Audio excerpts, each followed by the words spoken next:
Magandang umaga po mga kapartner, mga kaagri. Dito po tayo sa sa ating farm.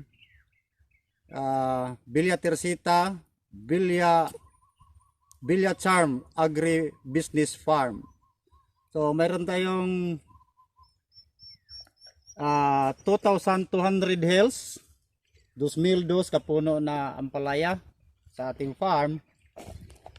So ato ipakita sa inyo kung paano yung mga techniques, yung mga application sa organic at iba pang mga gamit natin para sa farm. Ako po si former barangay captain at sa kasulukuyan. Ngayon po ako ay nagserbisyo bilang isang kagawad sa barangay sa Villa Teresita, Ubay, Bohol. Ngayong araw mag-fertilize tayo, tapos maglagay tayo ng mga organic materials para sa ating taniman. Mga kaagri, ito po yung mga kasamahan ko, yung manager, supervisor at saka yung technician ko.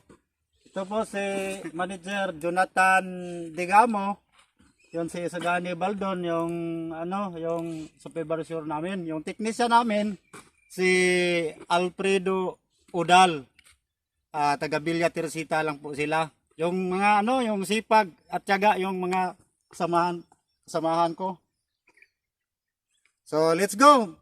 Umpisahan natin yung anong trabahuhin natin ngayong araw.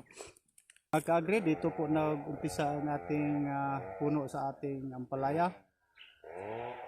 Kunan po natin ng buong video.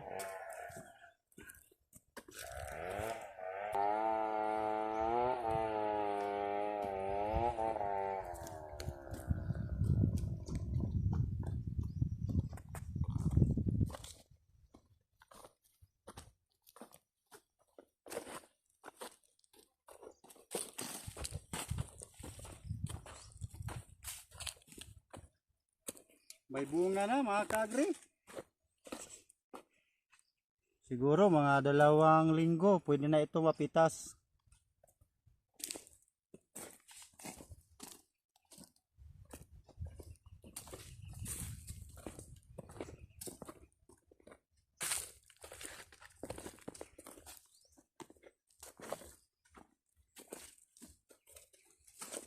Ayan. Lumago na ang ating bunga ng ampalaya. Siguro mga 3 araw na lang mapitas na ito.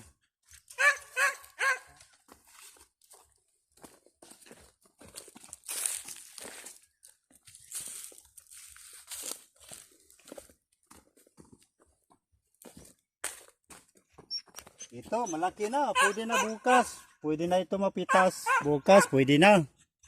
Ang laki-laki na sa bunga ng ampalaya natin mga kapartner, kaagri.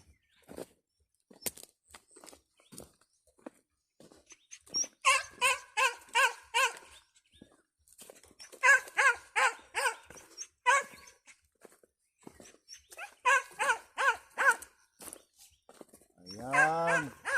Malaki na mga kaagri, kapartner. Ang edad sa ampalaya na ito mga kaagri, kapartner, nasa 48 days na mga kapartner, kaagri. So, yan. Malaki. Ang laki na. Ang ganda, makinis pa. Ito po ang bunga sa mga kaagri. Galaxy Max F1.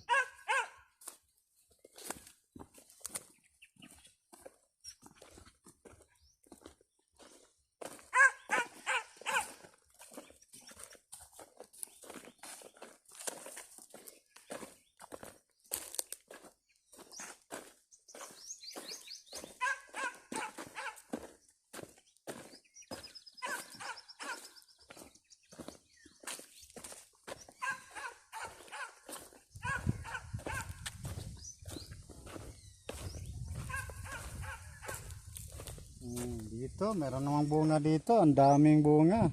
Sa siding para ng trellis natin mga kaagri.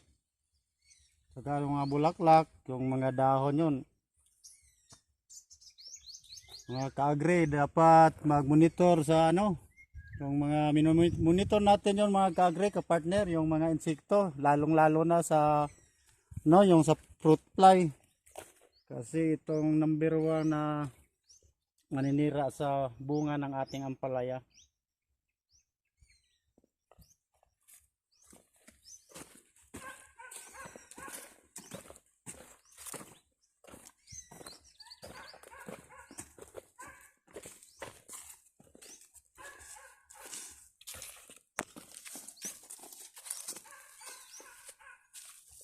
Yon, nilagyan natin mga kagre ng ano, yung lupa galing sa fish pan. Kasi po, yung fertility nito maganda mga kagre, kapartner. Yung ammonium nitrate galing sa ipot ng isda, John, dito nilagay namin sa ano, sa puno ng ampalaya o sa gitna ng between the plant, between the hills.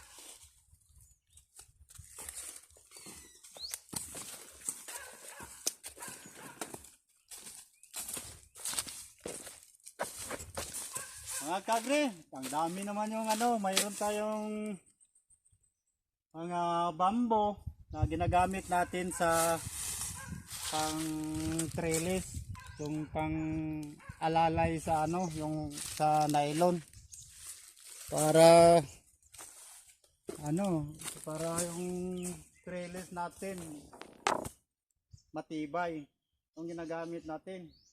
Ang dami, mga siguro mga kagre, mga 16 puno ito yung bambong tinanim namin mga kagre. Tapos sa paligid mayroon pa tayong ano, mayroon pa tayong mga saging, yung banana. Hindi pa ito nakarecover sa yung nagbagyo.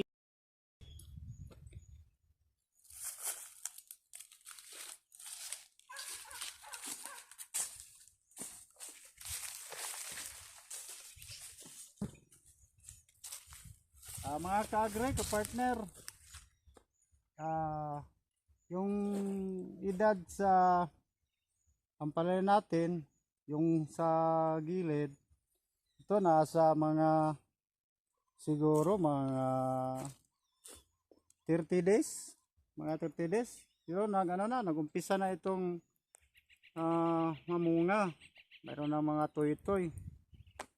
Tapos na tayo naglagay ng fertilizer. Nilagyan natin yung galing sa fish pan at saka yung mga waste natin sa babuyang walang amoy, yung sa farm naman natin.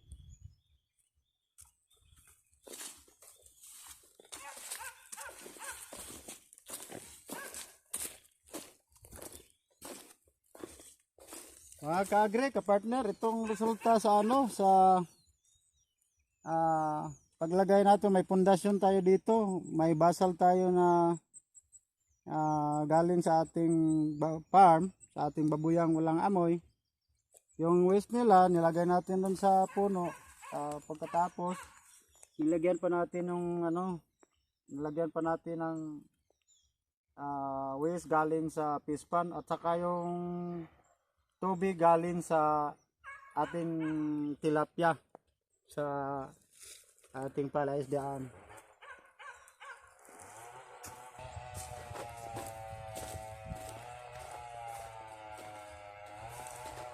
Mga kagre, kapartner, busy yung mga kasamahan natin, si Jonathan, si Manager Jonathan, saka yung technician natin at saka yung supervisor. Naglagay sila ng tinapos nila yung trellis para makaakyat yung mga side shoots, yung mga papunta sa ibabaw sa ating trellis, papunta sa nylon. Siguro ngayong linggo matapos na ito para makatrabaho naman sa sa ibang gawin namin dito sa farm.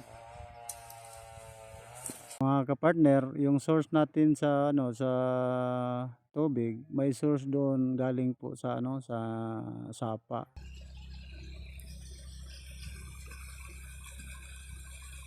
Ilagyan natin ng tubig yung ating tilapia na pinagkunan natin yun sa ano, sa ammonium nitrate na dinidilig natin sa puno at ginagamit pa natin mga kapartner, mga kaagri bilang ah, pampalago, bilang pampataba sa ating ampalaya.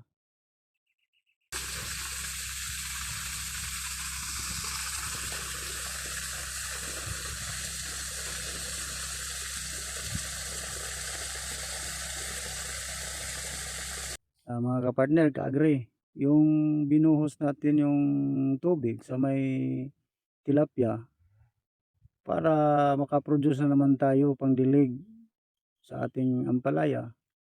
Kasi po, yung tilapia, mag-produce yun ng ammonia para ma-formulate niya yung ammonium nitrate na kung saan pwede gamitin natin sa pampataba ng ating halaman. At pwede pa ito gamitin natin mga kapartner, mga kaagri, yung tubig na galing sa ating palaisdaan, pwede gamitin natin bilang insecticide. Hindi na tayo bumili ng ano-ano pa dyan para makamura tayo. Yung ampalayahan namin, walang walang insecticide. Pesticide free.